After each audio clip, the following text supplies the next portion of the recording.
While I was eating, a boy suddenly sat down across from me. I immediately recognized him as that notorious troublemaker. When he tried to talk to me, I told him to leave, not wanting any involvement, but he didn't move at all. Just as I was about to keep arguing, my friend came over and asked whose meal I was eating. She explained that the seat was too cold, so she had moved my tray to another table. Only then did I realize that not only had I taken the boy's seat, but I had also eaten his food. I thought this delinquent would be angry, but he just smiled. To apologize, I offered to treat him and let him order anything he wanted, but he didn't say a word. That night, downstairs at the dorm, I went to him to pay for the lunch. Instead, he handed me a card and left before I could figure out what was going on. I brought it back to the dorm and discussed it with my friend. To my surprise, it turned out to be a hotel key card. In an instant, my impression of him was completely shattered, and I became even more convinced that he was just a delinquent. What I didn't know was that his roommate had asked him to pass the key card to a friend. He happened to run into me outside the dorm and mistook me for that person. It wasn't until I asked someone to return the card to him that he realized he had given it to the wrong person.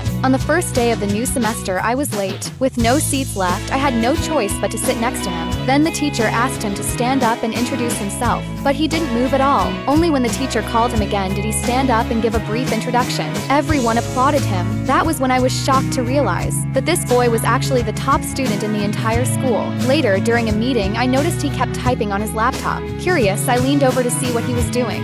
Just as I was completely absorbed, he told me the teacher had asked me to stand up and introduce myself. I believed him and immediately stood up. The sudden scene made the whole class burst into laughter. Only then did I realize I had been tricked. The next day, to earn extra credits, I participated in a stand-up performance. While performing, I spotted him in the audience. To get back at him for embarrassing me the day before, I deliberately announced that the next act would be performed by him. But just as I turned to leave the stage, he suddenly stopped me. Then, right in front of everyone's astonished eyes, he confessed his feelings to me